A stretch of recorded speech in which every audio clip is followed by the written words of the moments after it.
Today we're going to be looking at the advising page in MyCC. When you're logged into MyCC, and you can see here that I'm logged in, you look across this top navigation bar. We're going to be looking today at the advising page. It has 3 columns.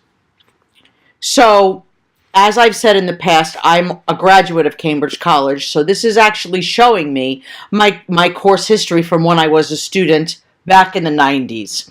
So if I click this, I can see the list of courses that I've taken, and you will be able to do the same because this page is personalized to you. That's what I really like about this. It's not just links of things for everyone. It's actually your information.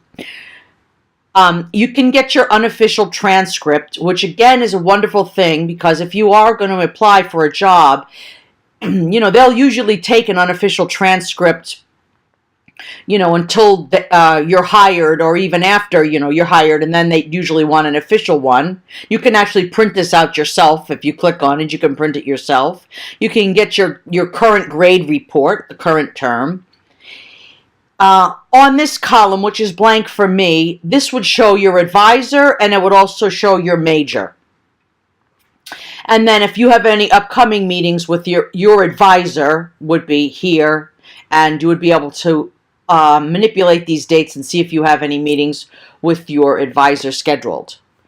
So that is the advising page. Thanks for taking a look.